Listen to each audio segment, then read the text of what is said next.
Hi hello friends, എല്ലാ കൂട്ടുകാർക്കും പുതിയൊരു റിവ്യൂയിലേക്ക് സ്വാഗതം. അങ്ങനെ നാളെ നമ്മുടെ രാഹുലിനെ അങ്ങനെ മായ്ക്ക് കിടത്തി മെന്റൽ ഹോസ്പിറ്റലിലേക്ക് കൊണ്ടുപോകുമ്പോൾ തന്നെ ആദ്യം തന്നെ ഒരു ഷോക്ക് ട്രീറ്റ്മെന്റ് അങ്ങോട്ട് കൊടുക്കുക കേട്ടോ. രാഹുലിന് സത്യം പറയുമല്ലോ, ആ ട്രീറ്റ്മെന്റ് അതായത് ഷോക്ക് കൊടുക്കുമ്പോൾ തന്നെ രാഹുൽ ഒരുമാതിരി മന്തിപ്പ് പോലെ ആവാണ്. കാരണം അവിടെ ചുറ്റും നടക്കണമൊന്നും കാണാൻ പറ്റില്ല, ആ ഒരു അവസ്ഥ. കാരണം ഷോക്ക് എന്ന് പറഞ്ഞാൽ നമ്മുടെ തലച്ചോറിൽ കൂടി ഒരു വലിയൊരു സംഭവം പാസ് ചെയ്യണ ഒരു തരംഗം പോലെ ഇങ്ങനെ പാസ് ചെയ്യുന്ന ഒരു സംഭവമാണ് അത് ഷോക്ക് എന്ന് പറഞ്ഞു കഴിഞ്ഞാൽ. അപ്പൊ ആ ഒരു ഇത് കൊടുക്കുമ്പോഴേക്കും നമ്മുടെ രാഹുൽ ശരിക്കും പറഞ്ഞാൽ വേറൊരു ലോകത്തേക്കായി പോകണം. അത് മാത്രമല്ല, രാഹുലെ പിന്നീട് അങ്ങോട്ടൊരു ഷോക്കും പിന്നെ മരുന്നും കാര്യങ്ങളൊക്കെ ആകുമ്പോഴേക്കും രാഹുലിന്റെ മടുപ്പ് വരുവാണ്. അങ്ങനെ രാഹുൽ അവസാനം ബോധം ഉണ്ടായിട്ടാണോ ബോധം ഇല്ലാഞ്ഞിട്ടാണോന്ന് അറിയില്ല, രാഹുലിന്റെ വായിൽ തന്നെ സത്യങ്ങളെല്ലാം ഷാരിയും സരയും അറിയാൻ പോവാണ്. ഷാരി പ്രസവിച്ച കുഞ്ഞ് ശരിക്കും പറഞ്ഞാൽ മരിച്ചു പോയി.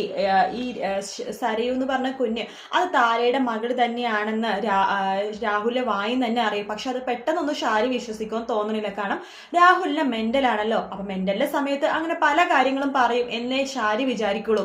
എന്നാലും രാഹുൽ തന്നെയായിരിക്കും അത് പറയുന്നുണ്ടാവുക. അത് മാത്രമല്ല, രാഹുൽ മെന്റൽ ഹോസ്പിറ്റലിൽ കിടക്കുന്ന ആ രംഗം കാണാൻ വേണ്ടിയിട്ട് കുറച്ച് പേരൊക്കെ വരും. അത് വേറെ ആരും അല്ല, നമ്മുടെ സേനനും രൂപയും അതുപോലെ തന്നെ കിരണും കല്യാണി എല്ലാവരും വരുന്നുണ്ട്.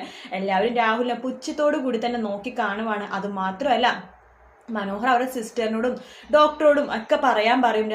ഷാരിയെടുത്തും സരിയെടുത്തും പറയാൻ പറയും. അച്ഛനെ ഭയങ്കര കൂടുതലാണ്, അതായത് അക്രമം വരെ കാണിക്കാൻ തുടങ്ങി എന്നൊക്കെ പറയുമ്പോൾ പിന്നെ ഡോക്ടർമാർ ചങ്ങലൊക്കെ ഇടാണ്ട് വേറെ നിവർത്തിയില്ല. കാരണം അവിടെ അതുപോലെ എന്തെങ്കിലുമൊക്കെ കാണിച്ചാലോ എന്നിട്ട് ഡോക്ടർമാർ രാഹുലിന്റെ കൈയും കാലും ഒക്കെ കെട്ടിവെക്കും കേട്ടോ. കാരണം ഒരു അക്രമവും കാണിക്കാതിരിക്കാൻ വേണ്ടി. അങ്ങനെ രാഹുൽ ശരിക്കും പറഞ്ഞാൽ ബന്ധിക്കപ്പെട്ട അവസ്ഥയിൽ തന്നെ ഒരു മാനസിക നില ആശുപത്രിയിൽ കിടക്കുന്ന ഭാഗങ്ങളാണ് നമ്മൾ അടുത്താഴ്ച കാണാൻ പോണത്.